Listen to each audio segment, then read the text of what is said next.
Oui, Jean-Luc Weber, vous m'avez invité donc pour que je parle de moi, que je dise qui je suis, je ne sais pas. Je suis moi. J'écris, je suis actuellement parce que je suis retraité. J'écris des livres et j'écris des livres parce que ma vie a toujours été un peu un voyage dans l'imaginaire qui au départ était dans la médecine, ensuite a été justement dans les livres, et c'est ce qui m'a amené maintenant à en écrire. Alors j'écris des choses sur la société et je le voile dans des romans policiers.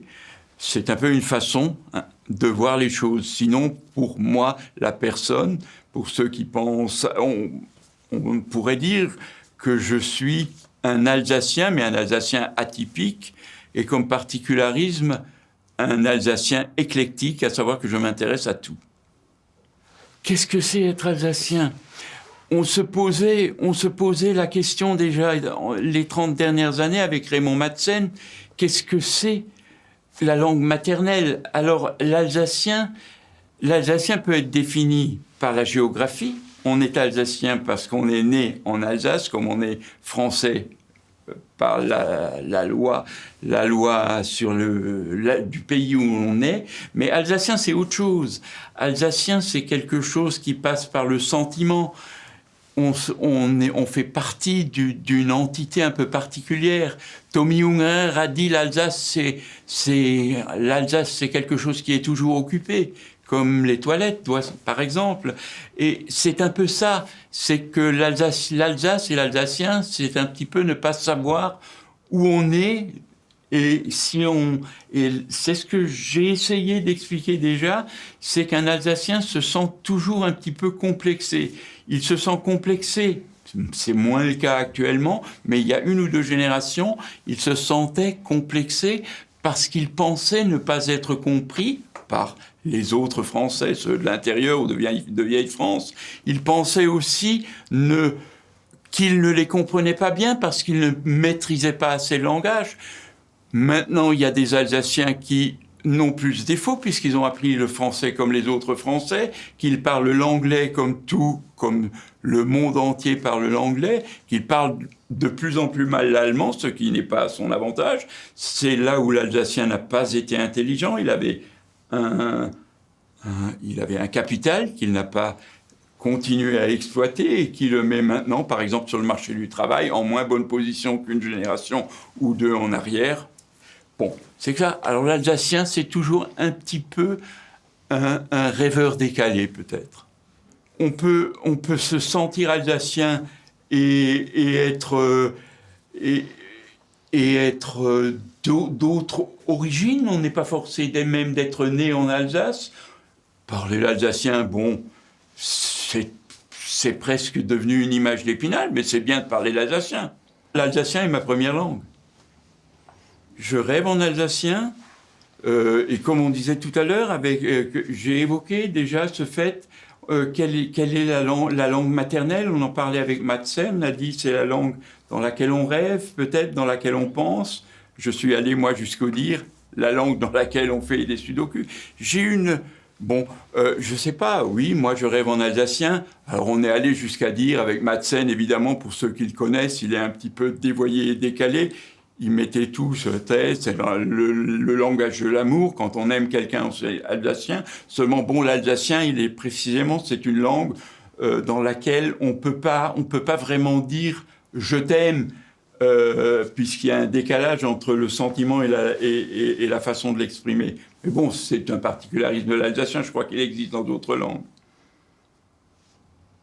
Et qu'est-ce que c'est un Alsacien ? Ah oui, je ne l'ai pas dit tout à l'heure. L'Alsacien, c'est un Français de culture germanique.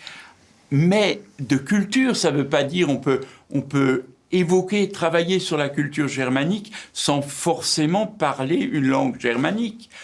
On peut comprendre, on peut gloser sur les grands auteurs sans les lire dans leur version originale. Bon. Alors, évidemment, la langue, l'alsacien, sûrement, c'est un atout, mais ce n'est probablement pas le seul atout nécessaire. Je pense toujours qu'on peut être alsacien sans le parler, mais c'est pas plus mal, évidemment, si on le parle. Mais c'est pas l'alsacien, en plus, pour l'apprendre, c'est pas facile, puisqu'il n'y a pas de véritable support écrit, et on peut l'apprendre, beaucoup de gens l'ont appris, mais c'est plus difficile, puisque les approches grammaticales sont diverses, les supports pour y arriver sont divers, et il y a autant d'alsaciens qu'il y a de dialectes dans les autres grandes langues. Les images d'Épinal, oui, géranium, choucroute, mais tout le monde, la choucroute, elle est à tout le monde. Les Allemands veulent la choucroute aussi, les Alsaciens veulent la bière. Oui, bon, non, on peut pas se référer la culture à la gastronomie ou il y a sûrement une culture alsacienne, mais c'est plus une espèce de pas un compromis, parce que dans compromis, on est tout de suite à compromission, mais une espèce d'amalgame entre la géographie, la façon de penser, la façon d'être, de vouloir toujours. Il y a aussi de vouloir paraître souvent, de vouloir se mettre en avant, mais sans y être vraiment, un petit peu. Le point au fond de la poche, par exemple, ça c'est un peu une manifestation typiquement alsacienne. Être parmi les premiers, mais faut pas trop se faire voir à cause du risque. Le risque, c'est après d'être responsable. C'est un peu l'alsacien, puisque tout à l'heure vous me posez la question si je parlais l'alsacien. C'est un peu le midlife, le fait d'être content d'avoir été avec, mais pas en premier lieu. C'est-à-dire, l'alsacien, c'est un petit peu un malgré nous de naissance. Il y a un suiveur qui suit volontiers, puis un suiveur qui suit parce qu'il suit par intelligence, puis ensuite il y a le suiveur qui suit par soumission. Après, il y a interprété. C'est aussi pour part un suiveur, oui. L'alsacien étant précisément ce français qui se veut français, fondamentalement, à part quelques exceptions, et qui est quand même de culture, pas allemande, mais germanique. Donc il a une tête, une conformation mentale germanique. Donc il a plus de facilité pour comprendre, parce que la traduction, c'est pas juste traduire, la traduction, c'est aussi interpréter. C'est pour ça que c'est plus facile, ou que un Alsacien qui maîtrise bien l'allemand et qui maîtrise bien le français est un meilleur interprète ou traducteur. Et l'Alsace devrait en fait davantage croire en elle-même et pas y aller toujours avec une espèce de retenue et presque de peur de se mouiller. Les Alsaciens ont une espèce de complexe d'infériorité. Je crois que j'ai déjà évoqué un complexe d'infériorité au niveau de l'expression, puis ensuite, à l'égard des Français, au niveau de l'expression, puis ensuite au niveau de la compréhension, quand ça revient au retour. C'est pareil au niveau de l'allemand. Mais je crois que c'est pas seulement dans les langues, c'est aussi dans la tête. Parce on a effectivement, politiquement, et peut-être aussi culturellement, on n'a pas toujours facilité la tâche aux Alsaciens. Donc, les Alsaciens, ils devraient déjà se prendre en main, ne pas avoir peur, et ensuite éviter les combats de chapelle entre ceux du bas et ceux du haut. Par exemple, ça c'est déjà quelque chose, parler d'une seule voix. Et alors là, on pourrait bien utiliser un coup l'avantage des technologies actuelles, plutôt que de se battre de savoir quelle est la plus belle ville ou la ville la plus représentative de l'Alsace. Je dirais que les Strasbourgeois acceptent enfin que le chef-lieu soit Mulhouse ou à Colmar. Moi, je n'ai rien contre. Tout se passant sur le net, il est peu probable que ça change grand-chose et que ça déplace la cathédrale. Et alors, quand on sera tous ensemble, on sera encore plus fort. Et alors, on se fait encore plus voir. Alors, il faut se tabler sur tout ce qui est positif. Un peu image,